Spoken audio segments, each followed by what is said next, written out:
You know what's really funny about all this spiritual awakening stuff? People actually come up and say things like, I've been meditating for years, I've read every book there is, I've had these incredible moments where I felt connected to everything in the universe. And then, almost without taking a breath, they'll add, but why do I feel so alone?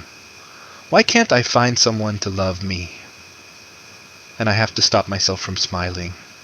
Not because their pain isn't real, it is, but because they're standing right in the middle of the most beautiful cosmic joke ever told. They've woken up to the fact that they're the entire universe, having a human experience.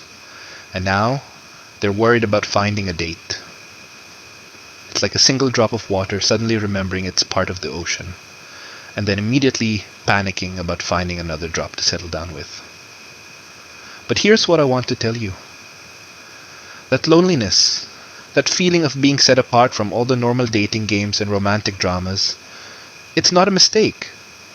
It's not something that went wrong in your spiritual development. It's actually the door opening to something far more interesting than anything you've left behind. So let's talk about love. Real love. And why people who wake up find the old game completely impossible to play anymore.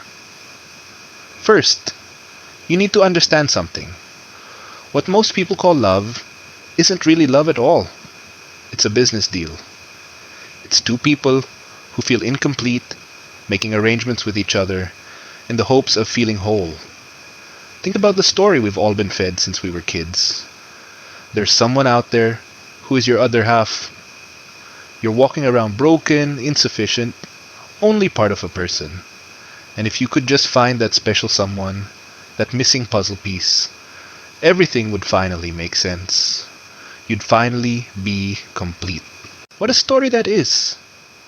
And like all the best stories, millions of people believe it completely without ever questioning it once. So we all go through life essentially shopping for completion.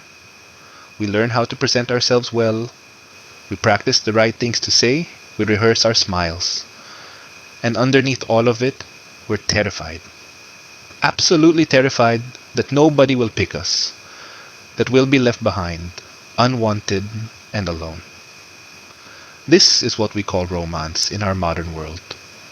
Two people, both convinced they're incomplete, both desperately hoping the other person will fill the empty space inside them. And for a while, it actually works. There's an intoxication to it. The sleepless nights, the constant thinking about the other person, the fever of it all. We call this falling in love. But notice that word, falling. As if love is some kind of hole you stumble into. As if it's something that happens to you rather than something you consciously choose to do. And what really drives this falling? It's not love, it's need. Raw, desperate, aching need. The need to escape from the discomfort of being alone with yourself. The need to prove you matter, that you exist, that you're worthy of someone's attention. On the surface, sure, it all looks romantic. The love letters, the grand gestures, the dramatic declarations. But underneath, it's really just two people using each other as life preservers, both convinced they're drowning. Now here's where things get interesting. When you start to wake up, even just a little bit, you begin seeing through this whole game. You start noticing that what you called love was mostly just fear wearing nicer clothes. You see how much of your so-called passion was really anxiety about being alone. How much of your devotion was actually bargaining. I'll become what you want if you'll become what I want. I'll calm your fears if you'll calm mine. And once you see this, once you really see it clearly, you can't unsee it. It's exactly like watching a magic trick after someone shows you how it's done. You can still appreciate the skill involved, you can admire the performance, but you're not fooled anymore. You know, the rabbit was hiding in the hat the whole time. This is exactly why awakened people find it so hard to fall in love the conventional way. Not because they've become cold or shut down emotionally. Actually, it's the opposite. But they can no longer participate in the mutual hypnosis, that most people call romance. They've seen the strings holding up the stage. They know the love songs are really about neediness dressed up in moonlight. They recognize the whole drama for what it truly is, a beautiful, somewhat tragic game that two incomplete people play to avoid facing their own inner emptiness. But when you wake up, you discover something incredible. You're not empty at all. That void you were so afraid of, that terrible loneliness you were running from, it was never real.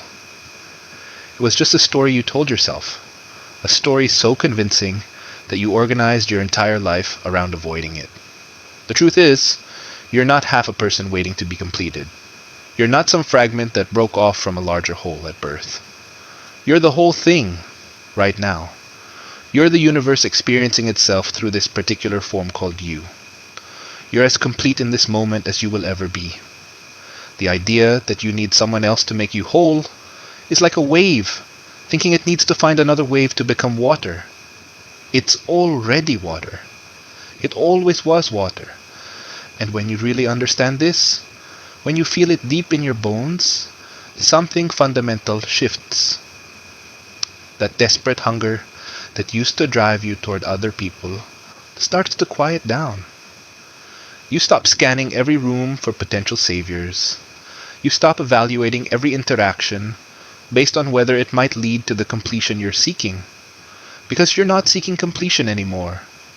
You've realized you're already complete. Now, this sounds wonderful in theory, and in many ways it is. There's tremendous freedom in not needing other people to validate your existence. But there's also a cost. And the cost is this: you can no longer play the old game. You can't pretend those theatrical performances of conventional romance are real. You can't fake being swept away when you see too clearly how the sweeping happens. This is where a different kind of loneliness comes in. Not the loneliness of being physically by yourself. That's actually easy. You can sit alone for hours and feel perfectly content. No, this is something else entirely. It's the loneliness of seeing through a game that everyone else is still playing. It's like being the only adult at a children's party. The kids are having a wonderful time, completely absorbed in their games, but you can't join them.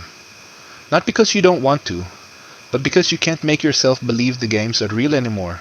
You meet someone. They're attractive, interesting. They seem to like you. In the old days, this is where the story would begin. The pursuit, the conquest, the longing, the fulfillment. Two people finding each other in the vastness of the world. But now, you see the entire story before it even starts. You see the initial intoxication, the gradual revelation of flaws, the negotiation of needs, the slow recognition that neither of you can actually give the other what they're looking for. Because what they're looking for doesn't exist outside themselves. So you hesitate, not from fear, but from clarity. You can't walk into a trap when you see it so plainly laid out. You can't drink from a cup when you know exactly what poison it contains. And this hesitation, this inability to throw yourself into the old drama, it sets you apart. Other people sense it. They feel that you're not playing by the usual rules, and it makes them uncomfortable, or sometimes curious. But either way, it creates distance. Here's what nobody mentions about awakening. It raises your standards. Before, you might have been content with someone who made you laugh, someone who found you attractive, someone who filled your evenings with conversation. But now, that's not enough anymore. You're looking for something else, something that has no name in the usual vocabulary of romance. You're looking for someone who has also seen through the game, someone who knows they're already whole, someone who isn't trying to use you as the missing piece in their puzzle, because only then can you actually meet each other as you truly are, not as fantasies or saviors or solutions to loneliness, but as two expressions of the same reality, two waves that have both realized their ocean. And here's the difficulty. Such people are extraordinarily rare. Most people are still caught in the old story, still looking for their other half, still trying to build their identity through relationships, still playing the game with deadly seriousness. You can't blame them for this. You played it too, until you didn't, until you saw through it. But the fact remains, the field has narrowed considerably. Where once there were many possibilities, now there are few.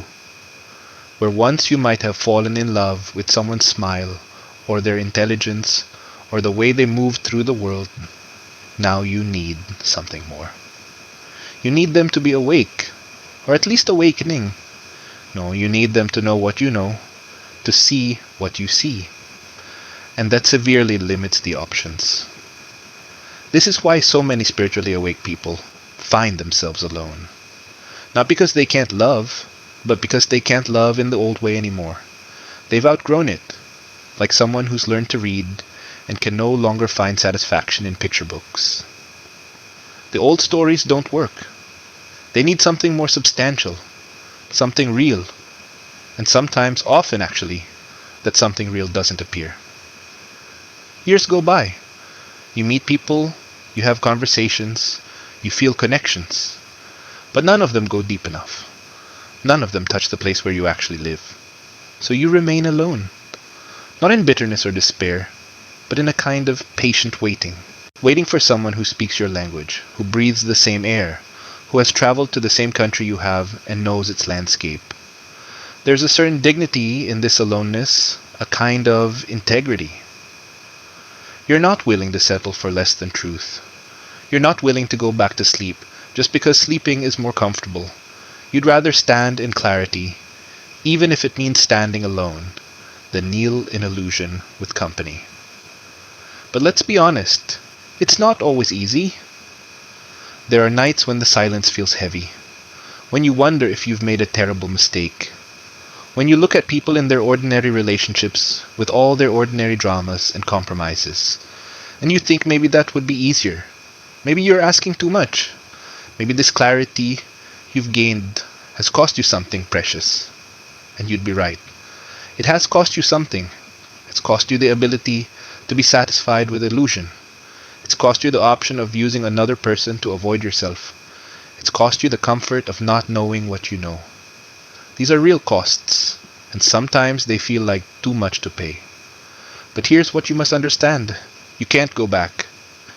Even if you wanted to, even if you tried to play the old game again, to pretend you don't see what you see, it wouldn't work. The awakening has happened. You've tasted something real.